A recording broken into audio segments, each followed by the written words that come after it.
So today I am joined by Ditra Edwards. She is the co-founder and director of Sista Fire. Ditra, thanks for being with us. Thank you for having me. So first of all, can you explain for folks what is Sista Fire? Sister Fire is a member-based organization that is made up of Black, Indigenous, and non-binary women of color. Um, and we work to transform the social and political context of our own communities. We are trying to lead with our vision and our values. Um, yeah, and really think about what's possible for all of us. I wanted to have you on to talk about Black History Month, and I feel like so much has happened between last February and this February. So I'm curious, because Black History Month is a time to sort of celebrate and reflect on the accomplishments of African Americans, how are you going to be reflecting and what are you going to be reflecting on this year? I think for us at Sister Fire, we're always trying to think about what we're grounded in and who we are. As an organization, we really think about the women who have led before us. We're constantly in this relationship of thinking about like Ella Baker and the way that she led and the importance of investing in leadership and in really recognizing that everyday people have the answers to their own problems. They have a vision for change for their own communities, and we believe in that. We see lots of folks in this country who believe in that when we think about what has happened recently in the context of the national vote and the work that Stacey Abrams has done. We look at the group of young progressive women here who really have changed the context of what it means to lead. Tiara, um, Jennifer, like there's lots of folks who have just invested in changing the landscape of Rhode Island. And I think that's been really important. But we have everyday folks who are doing the same thing in their own life. You know, I think about moms every single day who are living through this pandemic and having to balance what it means to be a mother, what it means to be out working every day, and thinking about their children and their families. And so I think when we talk about Black History Month, when we talk about celebration, we have to honor um, the small wins of every single day to the big national wins. Absolutely. The small victories are hugely important, especially right now, like you mentioned. I know you work a lot with specifically young women of color. What do you hear from them about the state of this country and the state of Rhode Island right now? Mhm.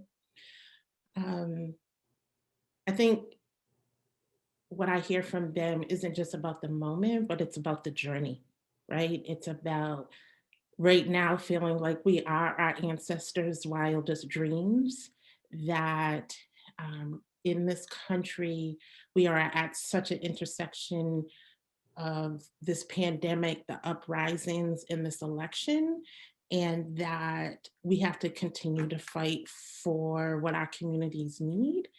We celebrate right now, but the fight's not over because we have to continue to move. When you hear lots of the women that we're talking to concerned about the impact of housing and the evictions that people are facing. When you think about the food insecurities right here in Rhode Island that people are facing every single day, when you think the number of folks out of work, these are the things we have to think about in our ongoing fight. So we can, it's important to stop and celebrate, but it's also important to acknowledge the changes that still need to happen. And we think that we are at this moment where so much is possible. What's possible about,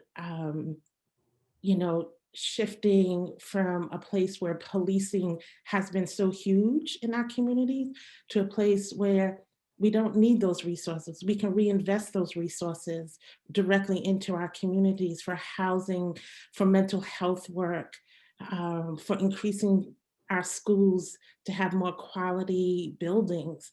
There's multiple things that we can be looking at right now that we feel like are really important. I was looking earlier at, I didn't realize this, but there's a theme every year for Black History Month. And this year is Black family representation, identity, and diversity. You and I spoke previously about the diaspora. And I wanted to ask you about that because you made an interesting point about how Black was defined when Black History Month was first officially created back in 1976 versus how it's defined now. Can you, or perhaps maybe how it should be defined? Can you talk about that? Well, this is my own perspective. It's not a one person, but I think right now, what it means to be Black in America is diverse. I think that um, there are so many folks recognizing and understanding that we have Afro-Dominican, Afro-Cuban, and there's lots of differences, expansions on what Blackness is. Um, what is beautiful is still that as a Black American, which has enslaved people were brought here to the US, is one piece of that. But when you look at the larger context of Blackness, there's so much more, there's so much richness to who we all are and what we all bring into this. And individually, we have amazing cultures and major representation, but also collectively, the deep love and practice of our own cultures are really important. Ditra, what would you like folks to know or do this Black History Month, regardless of their race? What would you like folks to do this February? There's an expression that's been being said for some time, and Sista Fire did a component of it in our work that says, believe Black women. And I think that I say believe, I want you to believe Black women. I want you to believe them when they tell you what their experiences are. I want you to believe them when they are saying that who they are has been invisibilized in this state and in this country. I want you to believe them when they say we are powerful and we have so much to contribute to this process. I want people to believe that and not just to nod their heads and smile. I want you to believe it. I want you to invest in it. I want you to put resources into who we are and what our visions are, and that we have everything that it takes to make things possible. Ditra, anything else that you'd like to let folks know or think I'm neglecting to ask? I'm sure there is a lot that we could talk about, but anything else that you'd like to let folks know today? I think the thing I would say is that um, to be intentional about how you move in this world, that means be intentional about thinking about the communities that have been directly impacted by this pandemic. Be intentional about who you're celebrating, because oftentimes we're leaving out someone, and to always look and say who's not at the table, who's not involved becomes really critical. And to know that our communities do have a vision for their lives. They have a vision of what's possible.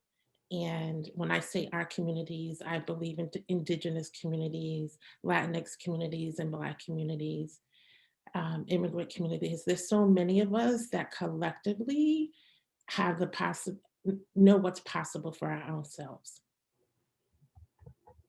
Ditra Edwards of Sista Fire, thank you so much for taking the time today.